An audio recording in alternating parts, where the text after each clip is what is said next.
Hey, what's up, YouTube, and welcome to another Guild Ball match report. This time, this is my first game playing the Navigators, and I'm taking on Kevin's Falconers. First time I faced Falconers in 4.1 as well. So, yeah, this should be an interesting one. You can see Fathom is kicking off there. Kevin's going in with the box, Divana, Frelsi, Rundus, Minerva, Icaros, and Matagi. Meanwhile, I'm going Windfinder, Wander, Azimuth, Fathom, Horizon, and I've got Angel in for Ebb. So this should be a rather interesting matchup. If we're talking about the Falconers' key to victory, they're going for the 2 goals, 2 takeouts plan. One, they want to exploit the low health of the Navigators, burn things down with the Divana's crazy high damage. 2, so much Harrier on this team. 4, access to 4 Harriers is great. And 3, the Falconers have a great way of maintaining ball possession with Divana's airmail, and they have decent targets like Matagi to hold onto the ball, stretch things out, delay the goals that the Navigators are capable of. For the Navigators, we're playing a 3-0 plan here without Ebb. 1, we want to maintain our kickoff pressure with Fathom. 2, controlling the middle of the scrum with Azimuth's netted and Wander's ability to pull people away from Harrier and that kind of thing. And 3, we want to make the best use of Fathom and her vectors. So really just maintaining pressure on the ball. It's a good idea to score first in this matchup. And it's also going to be it's just going to be very challenging, I think, for the Navigators here, because the Falconers just have a great way of stretching that ball across the field, keeping it out of reach, and then at the same time being able to burn down the relatively low health of the Navigators. So I'm excited because this is I finally get to re-roll all those crappy dice that I'm always crying about on my videos, and we'll see how it goes. I had a lot of fun playing Navigators, painting them, and I think I'm going to have some fun playing them. So this should be a good one. Kevin's already allocated. I'm finishing up allocated, and let's go ahead and speed up the footage. Here we go. So Kevin's going to go pick up the ball with Frelsi, and then I believe he is going to immediately kick that back to Minerva. And then I'm just going to jog forward with Angel, and I forget to do my get over here Wander. So, again, first game with them, I'm still learning. Meanwhile, Minerva's just going to pay 1 to knock out a Harrier, because that's so nice and cheap, and pass the ball over to Icaros. So I kind of missed my opportunity there to try to just goal immediately with Fathom. I'm going to go with Wander and use Guide on Azimuth. Such a nice little play there. It's almost like playing Mini Midas. Matagi's going to go up, put up another 1-cost Harrier, because why not? Why not? They only cost 1. It's fantastic. I'm looking at vectors here with Fathom. Like this is probably 2 activations too late. So I could heroic over there, I could charge over there, and you know what? Even in that case, it probably still might have been a decent idea, just the way Fathom works, to try to take that ball, get a double dodge off of what's her name, but nah, that's okay. Anyways, I'm gonna go with Windfinder. I'm gonna put full speed ahead on Fathom. That's gonna help quite a bit. And then I'm just going to hard buy an I Spy on the bird on Frelsi, just to knock down Frelsi and give me something to sort of wrap on. So Windfinder, that's just really nice to be able to do stuff like that. She's going to be playing more of a support role in this first round. Meanwhile, it's time for Icaros to do Icaros things. Kevin just kind of measuring this out. He had 4 on Icaros, which is great. So he is going for that turn 1 goal. So he's gonna go ahead and do his flight, put down a Harrier, jog through the Harrier for +2, and cover. Then he's gonna go ahead and I believe he does an attack on Wander here. Gets a push dodge result. And then he's going to be within range. He's going to go ahead and kick a goal. Look at the sixes, man. This dude does not need rerolls. I need rerolls. Actually, the funny thing is my dice were spiking all game because I had rerolls. Like my dice are like, we don't need to be rerolled. Now that you actually have rerolls, we'll just shit on you with your other teams. So, anyways, the ball comes in and it lands in an excellent spot right there for Fathom. So I've got an immediate snapback. I probably could have waited in activation, but I'm terrified of Devana blowing her up before she gets to do anything. So I'm going to go ahead, take my charge on, I believe, the bird, just so I can try to get some wraps and some other cool things. End up with 2 momentous double dodges, so 4 inches worth of dodge by hitting the end of her playbook twice, which is fantastic. And then I think I do 1 attack on Minerva, which I think gets me a 1-inch dodge. And then suddenly I'm paranoid about Rundus, right? So what I do is I actually dodge into the goal and then heroic away to get myself as far away from Rundus as possible. And then if Minerva wants to go after me, it's going to be a lot of effort. So I knock in the snap back there and then dodge to where I'm still within 8 of the goal. So I'm a little bit of a snapshot turret, not great, but it is what it is. Ball comes back in. It lands there behind Frelsey. He decides not to snap. He's going to go ahead with Rundus, snap the ball up, pass it back to Matagi, and then dodge Matagi back. So this is a really nice ball kill. I've got nothing on that side of the board threatening at all. And you can see that's a great ball kill because it's on the diametrically opposite side of where Fathom is. I've got Azimuth, and I'm trying to figure out, can Azimuth even get to a point where he can knock down the ball carrier? It does not look like that because he specifically dodged away from Rundus in such a way that I wouldn't be able to land netted with the speed I had. So I'm going to go into the bird actually and just kind of use I'm going to use the bird to start throwing out some knockdowns. So I believe, looks like Minerva's the first one to get knocked down. Then I dodge closer to Frelsey, throw another one, and I think on the charge I ended up with 2 knockdowns. So I knocked down Rundus and Minerva. Then I was able to knock down Devana. Devana's going to clear for this second to last activation. And this is just crazy because she's got, she's going to throw a Harrier onto Windfinder.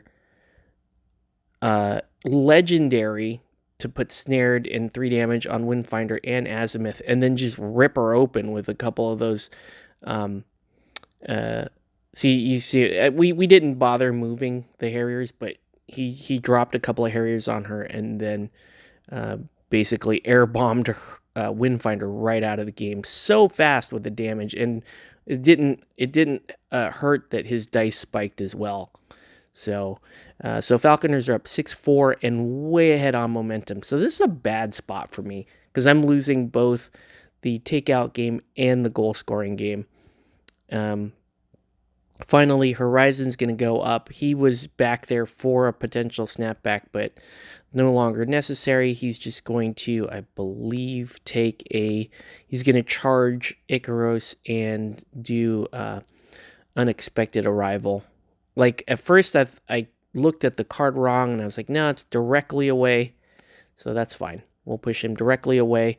Gave me a couple of momentum. I'll heal up Azimuth a little bit, and then we'll go into turn. So you can see, just how potent the Falconers are. Devana only had 4 on her, but, move a Harrier, blow it up. Move a Harrier, blow it up, and that was enough to kill Windfinder, who I believe was on full health at the time. So that was pretty nuts. So here comes allocation here. Kevin is going to win turn here because he had a really, really high momentum lead. I'm gonna bring Windfinder into the play, and this is a little risky because Devana could just go back over there potentially and kill her again. But I need to get that ball. I absolutely have to make some play on the ball because that's a little bit crazy. If I can't get the ball, this game is over. I have done 0 damage. And spoiler alert, I will actually do 0 damage this entire game. So, looks like Kevin is going to go first with Matagi, drop a Harrier, and then just walk backwards. I'm still trying to figure out, okay, what can I do here to get at the ball? And so that is just an incredible ball kill. So, but I'm going to get a little bit creative here. So what I decide to do is I believe I am just going to, I do a little bit of measuring. Hey, what if I went over there, did legendary? Kevin's thinking, what if I had more on her, I could have had a goal right here, but I played it a little conservatively, thinking she might have got blown up too early. So I sprint over to Rundis, then I legendary just to give myself a dodge, to dodge into him, tackle the ball, and then I'm going to kick the ball out into space here and hope Fathom can get to it later. Not a bad plan, I didn't like the first scatter. It would have scattered behind the goal. And this scatter is a little bit better. It's in play there. And I'm going to see if Kevin has to make a hard choice here to play on that ball. But or if he's okay continuing with setup. And he decides to continue with setup. So I think he went with Minerva and just dropped a Harrier there and then just stayed in there with Azimuth, which is not the worst idea. Why not? I mean, Azimuth is a pain in the ass to attack anyway. So he is sort of seeding a goal here. He could have interfered with that goal, but I still think trying to attack Azimuth may have been a bad plan. Anyway, so Fathom's just gonna, I think she just sprints over and then acrobatics to the ball and kicks another goal. So I'm suddenly up 8-6. Doesn't feel like it, but that is pretty nice that Fathom has those kinds of crazy vectors. She only had 2 on her, and with the help of Windfinder there, was able to knock in a second goal. So Kevin's got to play this a little more carefully from here on, because once you get to 8, obviously this is the danger zone. Luckily for him, he has a lot of good pieces on the board with a lot of influence. So he's trying to figure out, okay, with Rundis, do I make a play for Azimuth? And it looks like that's what he's going to do, but he's actually going to attack Horizon instead of Azimuth. And this is super smart, right? He doesn't want to have to deal with Azimuth's poised and his defense bonus and land another netted. So he's just going to wipe Horizon off the board and go 7 to 8 into the Navs here. I'm running out of good activations this turn, so Azimuth is going to go. Azimuth is going to do Azimuth things. He's going to throw out a netted on Rundis, and then he's just going to, I think, he's going to buy one more attack because he's crowded out by Devana right now. He'll throw a netted on Minerva. He throws a netted on Minerva, and I'm deciding, do I want to go over and get the ball? So I go ahead and snatch up the ball. This is I'm not 100% happy with this plan. It does actually protect from the game ending immediately if Devana is able to scoop up that ball and score. But it's kind of prolonging the inevitable here. And that's where your like rookie Navigator play comes in.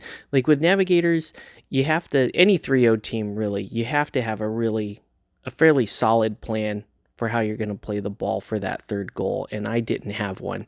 So so it looks like Icarus is going to drop a Harrier there. He's setting up with Frelsey went up and spiked pretty damn hard and landed a snare. And it looks like Angel's just doing a couple of attacks on Rundis here to rack up some momentum.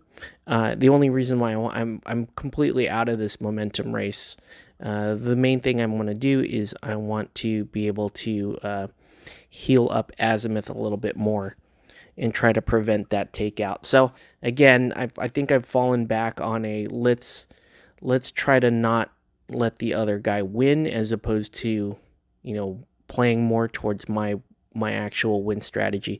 I felt like I was kind of pushed into that, though. You know what I mean? Kevin had good control of the tempo of the game and the takeouts. So I'm just trying to buy a little bit of time, see if I can find an opening and get a goal. Meanwhile, Divana is going to go ahead and start launching some serious damage into Azimuth here. She's also tackled the ball, as you can see, using the tackle on her amazing ranged thing that's better than a charge. And then he realizes, well, Azimuth is going to die to poison if she doesn't kill him immediately, so she goes ahead and takes the takeout, putting the Falconers up 9-8, and he's got a crazy, like, 9-1 momentum lead, so he's going to stand up a couple of people and win first turn again, and the ball is already in a really strong, threatening position with Divana. So not much longer left in this game. So, you know, live and learn. It's gonna be super fun with the Navigators. I'm gonna see what I can do with them. Like I said, with a 3-0 team, you have to keep on a fairly tight plan for that third goal. I think being able to transition more easily into 2-2 is where teams get better, and the Navigators can do that, but they can't do that in all the matchups. So anyways, Divana's going to go. She's just going to blow up that poor Wander, and then she's going to just march up and kick the goal. So that's going to do for this video. I want to thank everyone for watching, and we'll catch you on the next one.